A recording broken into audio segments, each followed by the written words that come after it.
The warning, the stars had never looked so ominous when the ships materialized above Earth's atmosphere on the morning of March 15th, 2189. They didn't announce themselves with fanfare or dramatic displays. They simply appeared, as if they had always been there, waiting. 17 massive vessels arranged in a perfect geometric pattern, each one gleaming like polished obsidian against the black canvas of space. Dr. Helena Vasquez was the first human to make contact. She stood in the communications hub of the International Space Coalition headquarters in Geneva, her hands trembling as she adjusted the frequency arrays. The message had come through on channels humanity hadn't even known existed, written in mathematical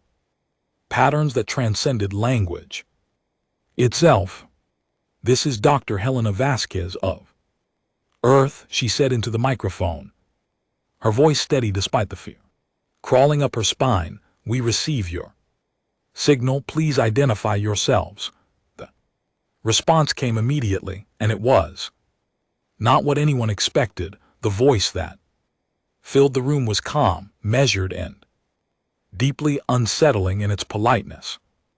"Greetings, people of Earth. We are the Confederation of Aligned Worlds. We have traveled far to deliver a message of grave importance. We request an assembly of your species leaders within 3 solar rotations. What we must discuss concerns the survival of your kind." 3 days later, the United Nations Assembly Hall was filled beyond capacity.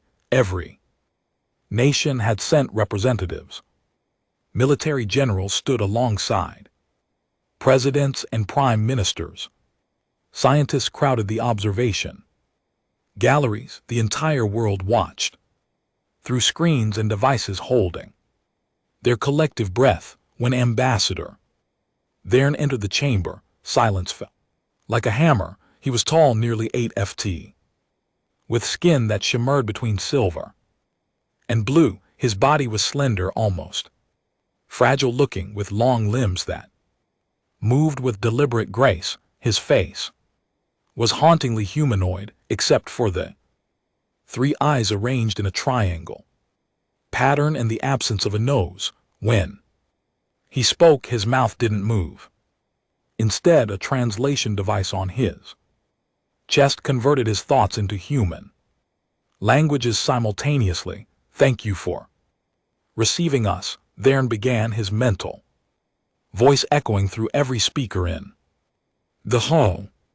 "I wish this meeting could be one of celebration, of welcoming a new species into the galactic community, but I am here to deliver a warning, not an invitation." He gestured, and holographic displays filled the air above the assembly. Images of humanity appeared. Soldiers in battle, weapons firing, cities burning, historical conflicts spanning thousands of years. "We have observed your species for 247 of your years," the continued. "Our scientists have studied your evolution, your psychology, your history. What we discovered has forced us to make a difficult decision." The images shifted, showing alien species. Some looked like the delicate and peaceful. Others resembled creatures from Earth's oceans, or insects grown to enormous size, or beings made of crystalline structures that pulsed with inner light.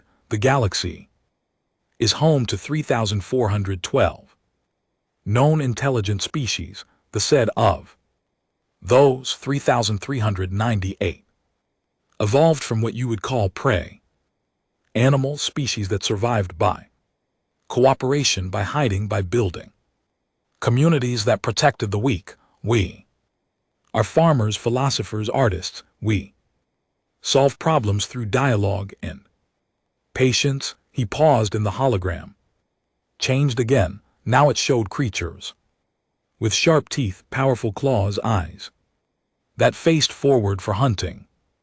Predators, 14 species evolved from. Predator stock, species that survived by hunting, by competing, by dominating their environments through force and cunning. Of those 14, 11 were destroyed before they could leave their home worlds. They turned their weapons on themselves, unable to overcome their violent natures. The tension in the room was suffocating. Everyone knew where this was going, but no one wanted to hear it spoken aloud. Of the remaining 3 predator species, 2 were contained by the Confederation. They exist now in restricted zones, monitored constantly, their populations limited, their technology controlled. They accepted this fate because the alternative was extinction. Theirs 3 eyes focused on the camera, broadcasting to the world. Humanity is the 3rd predator species currently active in the galaxy. You are classified as a Tier 3 threat species, the highest danger rating that exists. Protests erupted throughout the chamber. The President of the United States stood, his face red with anger. How dare you come to our world and accuse us of being monsters? We have achieved peace on our planet. We have ended wars, cured diseases, explored space. We are not the savages you describe. They're waited for the noise to subside before responding. Your planet has been at peace for 43 years. In the 1,000 years before that, you waged over 15,000 documented conflicts. You developed weapons capable of destroying your entire biosphere and came within moments of using them on multiple occasions. You are the only species we have ever observed that invented the concept of mutually assured destruction and then built your entire defense strategy around it. He pulled up more data, neural scans, psychological profiles, evolutionary analyses. Your brains are wired for violence. You produce adrenaline in quantities that would kill most species. You have a fight-or-flight response that overwhelmingly favors fight. You are persistent predators capable of pursuing prey for days without rest. Your endurance exceeds that of nearly every species in the Confederation.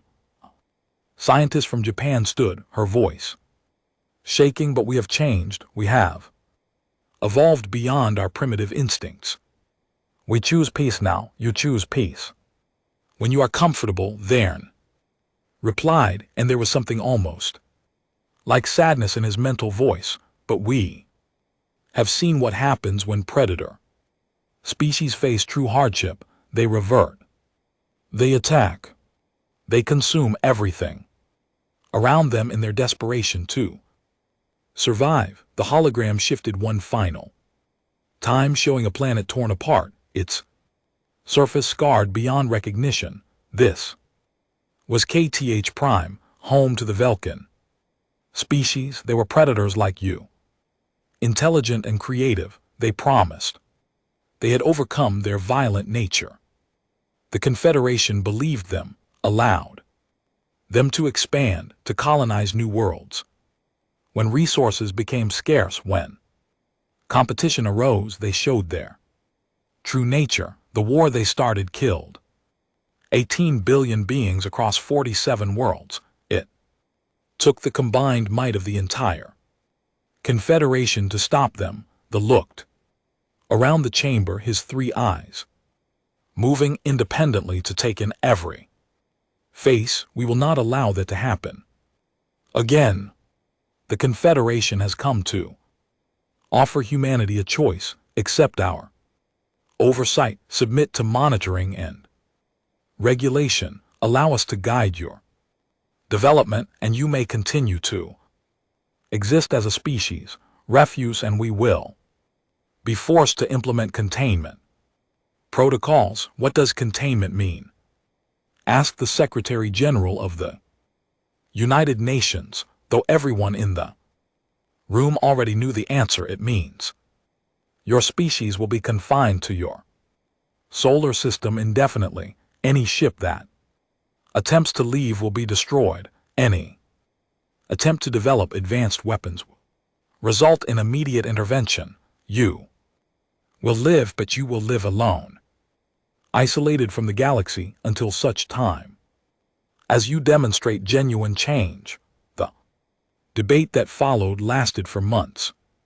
Some nations argued for defiance, for defending humanity's right to determine its own future. Others advocated for acceptance, pointing out the futility of fighting an enemy that possessed technology centuries beyond Earth's capabilities. The Confederation demonstrated their power only once, when a coalition of smaller nations attempted to launch a secret military satellite designed to weaponize quantum technology. The satellite simply vanished from orbit. No explosion, no debris, no warning. It was there one moment and gone the next. The message was clear. On September 3, 2189, the Treaty of Aligned Compliance was signed by every nation on Earth. Humanity officially accepted Confederation oversight. Military forces were reduced to planetary defense only. Weapons research was monitored by Confederation observers. Every ship leaving Earth carried an alien inspector who ensured compliance with the new regulations. The Confederation was thorough but not cruel. They shared medical technology that extended human lifespans by decades. They provided clean energy solutions that ended resource scarcity. They opened trade routes that brought wealth to Earth beyond imagining. In exchange, humanity gave up its independence and accepted that it would always be watched, always be suspected, always be considered dangerous. Generations passed, children grew up, never knowing a world without Confederation oversight. The stories of Earth's violent past became history lessons, ancient tales of a primitive time. Humanity adapted as it always had, learning to live within the constraints placed upon it. By the year 2269, 80 years after first contact, humans had spread across 12 colony worlds. They worked alongside alien species, building cities, conducting research, exploring the gentler aspects of galactic civilization. The predator instincts that Therne had warned about seemed to have faded, replaced by the cooperative spirit the Confederation had demanded. Then came the Void Swarm. They emerged from the darkness between galaxies, species unlike anything the Confederation had ever encountered. They didn't communicate, didn't negotiate, didn't have a civilization in any recognizable sense. They were a force of consumption, devouring everything organic in their path, breaking down matter at the molecular level to fuel their endless expansion. The first colony to fall was New Terra, a world with 4 million human inhabitants. The distress signal lasted less than 30 seconds before cutting off forever, when the survivors of the research station orbiting New Terra arrived at the nearest Confederation outpost. They found something that would change everything. The outpost was empty. Every alien species that had lived there had evacuated without warning, without fighting, without even sending a message to the human colonies. The Confederation, humanity's overseers and supposed protectors, had abandoned them. In the communications room of the research vessel, Captain Sarah Chin stared at the empty space where New Terra had been. watching the debris field that had once been a thriving world, her hands gripped the console so tightly her knuckles turned white. Behind her crew stood. In stunned silence, they had followed every rule, accepted every restriction, proven themselves to be peaceful and compliant for 80 years, and when the moment came when humanity needed the protection they had been promised in exchange for their freedom, the Confederation had run, Sarah reached for the emergency communication array and entered a code she had memorized as a child, taught to her by her grandfather, who had learned it from his grandmother. A code that had been passed down through generations, a string of numbers and letters that officially didn't exist in any database. The response came immediately, faster than should have been possible. A voice, human and very much awake, answered her call. Project Sleeping Dragon confirms receipt. Authorization recognized. Captain Chin, please stand by for priority. Instructions. Sarah's blood ran cold and hot at the same time. Sleeping Dragon.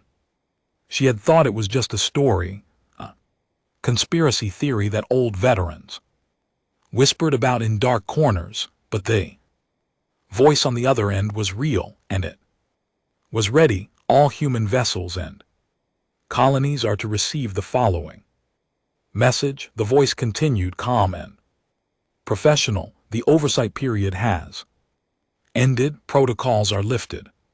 Humanity is authorized to remember what it is. Across human space, in hidden bunkers and sealed vaults in the hearts of ships and the depths of colony worlds, systems that had been dormant for 80 years began to wake up. Weapons that supposedly didn't exist started to power on. Training programs that had been forbidden suddenly became accessible. Manufacturing facilities that produced farming equipment revealed their true purpose. Humanity had not forgotten. They had simply been waiting, biding their time, appearing tame while keeping the truth alive, and whispered stories and encrypted files passed from parent to child. The Confederation had tried to suppress what humanity was. They had called it a disease, a threat, a danger to be controlled.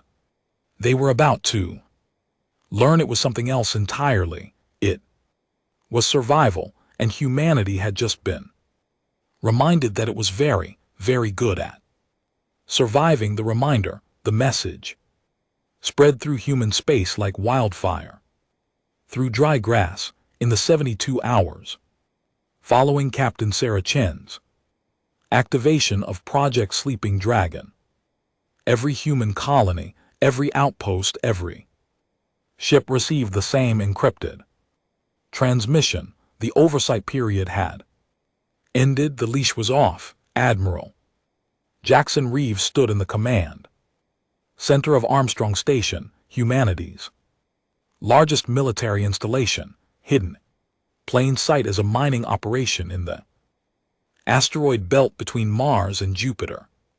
For 80 years, he and those before him had maintained the charade, training soldiers under the guise of industrial workers, testing weapon systems labeled as excavation equipment, running combat simulations disguised as resource management programs. Status report. Jackson demanded, his weathered face illuminated by the glow of tactical displays that hadn't been activated in decades. Commander Torres looked up from her console, her dark eyes blazing with barely contained fury. New terror is gone. 4 million souls. Eden's Gate fell 6 hours ago. Another 2 million. The void swarm is moving through the outer colony. Systematically, current projections show they'll reach the core worlds within 3 weeks, and the Confederation, Torres jaw clenched, complete evacuation of all Confederation species from human territories they've pulled back to their protected sectors and established a defensive perimeter. They're not coming to help, they've written us off. Jackson nodded slowly, though Ray burned in his chest like molten iron. 80 years of being told humanity was too dangerous, too violent, too unpredictable to be trusted with its own defense. 80 years of accepting monitoring and restrictions and judgment, all under the promise that the Confederation would protect them. Then we protect ourselves, he said quietly. Open the vaults, wake up the fleet. Send activation codes to all sleeper units across human space. It's time the galaxy remembered what predators really are across the solar system. Transformation began. The mining station on Europa split open, revealing docking bays filled with warships that had been constructed piece by piece over 8 decades, each component smuggled in and assembled by workers who thought they were building cargo haulers. The agricultural domes on Mars retracted, and missile batteries rose from beneath the red soil on Earth itself in a facility buried 3 mi beneath the Canadian Shield. Fusion reactors that had been labeled as geological research equipment powered up to full capacity. Humanity had learned many things during the oversight period. They had learned patience. They had learned to hide their true nature behind smiles and compliance. But most importantly, they had learned from the Confederation's own technology, studying it, understanding it, and in many cases, improving upon it. Dr. James Okoro worked in the Weapons Research Division of Armstrong Station, a division that officially didn't exist. He was a third-generation Sleeping Dragon operative, his grandmother having been one of the original engineers who had designed the contingency protocols.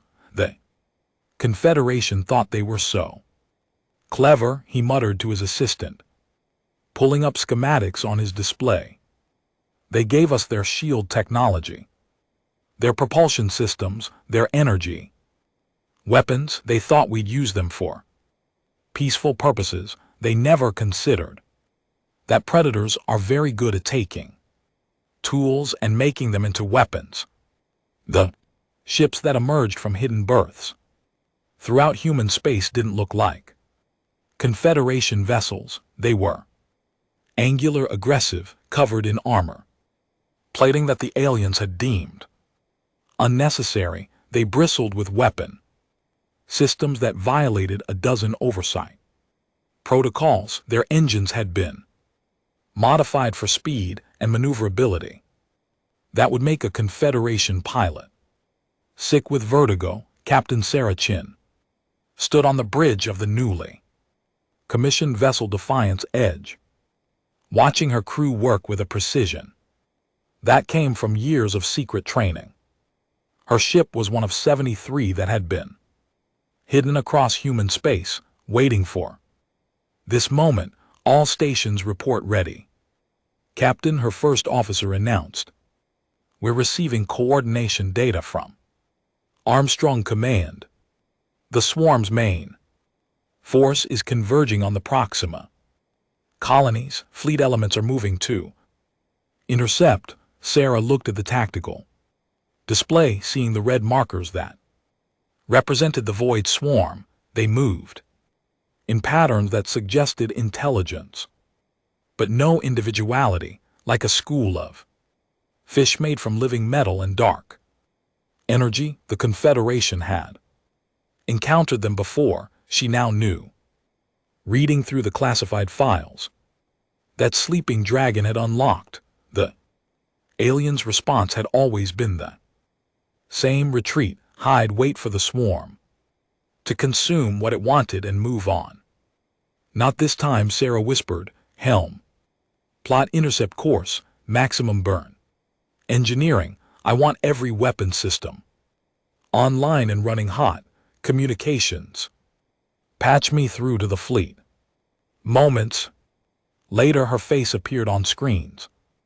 Throughout the human armada, 73 ships, carrying the hopes of a species that had been told it was too dangerous to save itself. This is Captain Chin to all vessels, she began, her voice steady and cold as steel. The Confederation abandoned us because they're prey. Animals playing at being warriors. They don't understand what we are, what we've always been. They try to tame us to make us ashamed of our nature, but there's nothing shameful about being a predator. It's what kept our ancestors alive when they faced creatures bigger, stronger, and faster than themselves. It's what drove us to explore, to innovate, to never accept that something was impossible. She paused, looking at the faces of her crew, seeing the same fierce determination reflected back at her. The swarm thinks we're easy prey. They think we'll run like the others. Let's teach them why Earth's apex predator conquered an entire planet with nothing but sharp sticks and stubbornness. All ships engage at will. Show them what humanity really means. The Battle of Proxima began with a coordinated strike that the Confederation would later call tactically insane and impossibly reckless. The human fleet didn't establish defensive positions or try to protect supply lines. They went straight for the swarm's main force, punching through their formations with weapons blazing.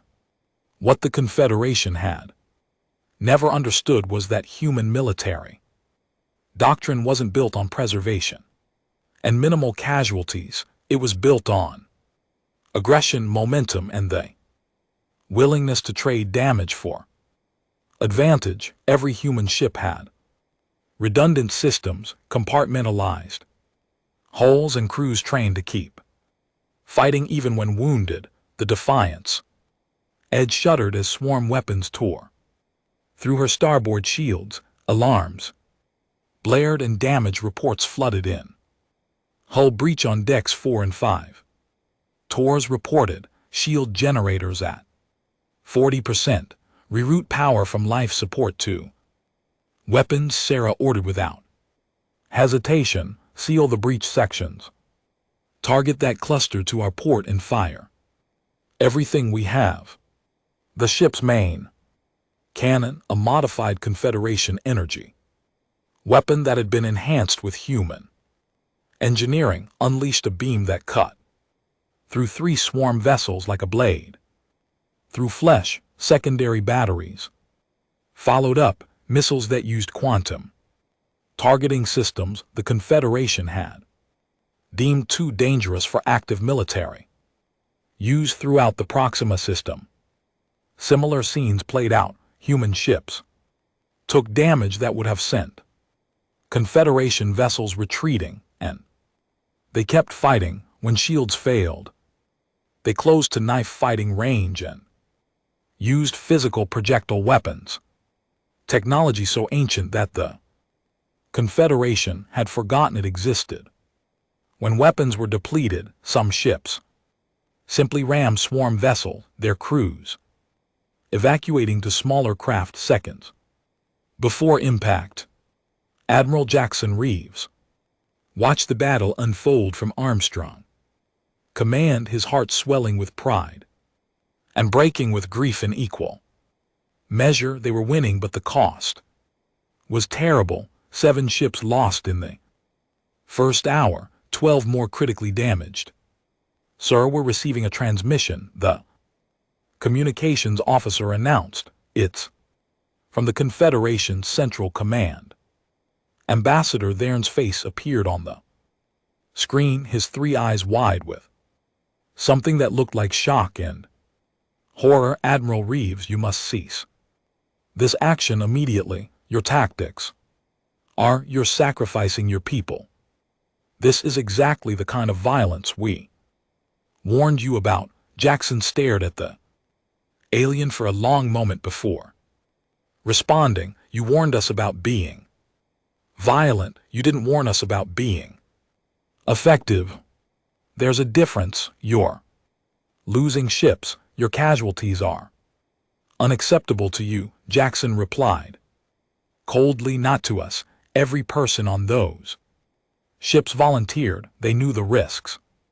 They're not fighting because we're violent. They're fighting because they refuse to let their species die hiding in a hole somewhere. That's not violence, Ambassador. That's courage. It's a concept your people forgot when you decided survival was more important than honor. Vern's image flickered with distress. The swarm cannot be defeated through direct confrontation. Every species that has tried has been annihilated. You must retreat while you still can. Watch us, Jackson said, and cut the transmission. The turning point came 14 hours into the battle. Dr. Okoro's research team had been analyzing swarm movements and discovered something the Confederation centuries of observation had missed. The swarm wasn't just a mindless force of consumption. It had a coordination network, a quantum entanglement communication system that linked every swarm unit to a central hub. Ship, it's like a hive mind, Okoro explained over the command channel, his voice urgent and excited. But it's technological, not biological. If we can locate and destroy the hub, the entire swarm in this sector will lose coordination. Can you find it? Jackson demanded. Already have sending coordinates now, but Admiral, it's deep in their formation. Any ship that goes after it won't be coming back. Jackson looked at the tactical display, seeing the red marker that indicated the hub. Ship surrounded by hundreds of swarm vessels. It would require a ship to penetrate to the very heart of enemy territory, survive long enough to destroy the target, and somehow fight their way back out before he could call for volunteers. Captain Sarah Chen's voice came over the channel. Defiance Edge requesting permission to engage. Priority target, she said calmly, as if she were asking to dock at a station instead of volunteering for a suicide mission. Captain Chen, you understand what you're asking. I understand what I'm doing, Admiral. My ship is already damaged. Shields are at 20%. We won't survive much longer in the main battle. Anyway, might as well make it count. Jackson wanted to refuse to find another way, but he knew there wasn't one. This was war, and war demanded sacrifice. Permission granted, Captain. All fleet elements provide covering fire for Defiance Edge. Get her through. What followed would be analyzed by military historians for generations to come. The human fleet already engaged across the entire battle space somehow found the coordination to create a corridor of fire that carved through the swarm formation. Every ship pushed beyond their limits, crews working with the kind of desperate efficiency that only comes from knowing their comrades' lives depend on their performance. The Defiance Edge dove into that corridor like a bullet, her engines burning at 130% capacity, her hull glowing red from the heat of atmospheric friction and weapons fire. Sarah sat in her command chair, watching the hub ship grow larger on her viewscreen, feeling her ship shake apart around her. Engineering, how long until the main cannon is ready? 30 seconds, Captain, but at this range the feedback will overload our entire power grid. The ship won't survive the discharge. Sarah smiled grimly. Then we better make sure we hit the target. All hands, this is the captain. Evacuate to the afterlife pods. You have 20 seconds, Captain, we're not leaving. You, Torres protested from her station. That's an order, Commander. Someone needs to survive to tell the story. Now, get the hell off my bridge. In the end, only Sarah and her helmsman remained, both of them refusing the evacuation order. They guided the Defiant's edge through the final 1,000 km of hell, watching their crew escape in life pods, while swarm weapons tore their ship apart one system at a time. Target locked, the helmsman reported, his voice steady despite the blood running down his face from a head wound. Firing. Solution optimal. Then let's remind them why you don't hunt humans, Sarah said, and pressed the firing stud. The main cannon unleashed every erg of power the dying ship could generate, the beam, bright enough to be seen from the edge of the system, struck the swarm hub ship dead center. The explosion that followed was unlike anything the battle had seen, a chain reaction that consumed the hub and spread through the quantum network, overloading the communication system of every swarm vessel in the sector. Throughout the Proxima system, swarm ships suddenly lost coordination. They stopped moving in formations, stopped responding to threats, stopped being a unified force.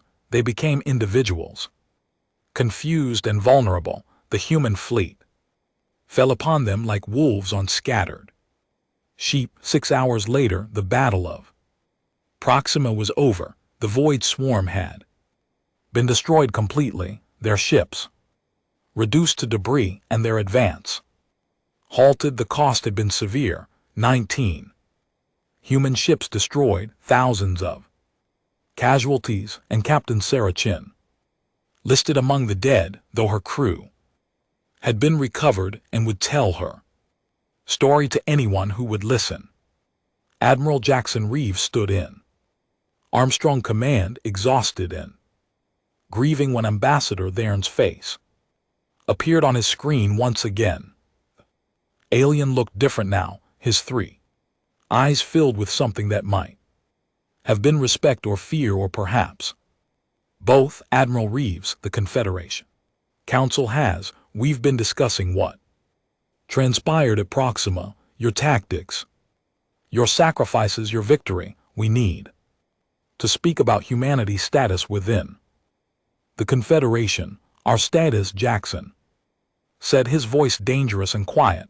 You mean our classification as a Tier 3 threat, our oversight protocols, our restrictions? Yes, we may have been premature in our assessment. The courage your people displayed, the effectiveness of your military action, it suggests that perhaps predatory instincts are not always the liability we believe them to be. Jackson leaned forward, his eyes hard as diamonds. Let me be clear about something, Ambassador. For 80 years you told us we were too violent, too dangerous, too unpredictable to be trusted. You monitored us, restricted us, made us ashamed of what we are, and when the moment came when we needed the protection you promised, you ran. You left 4 million of my people to die rather than risk your own precious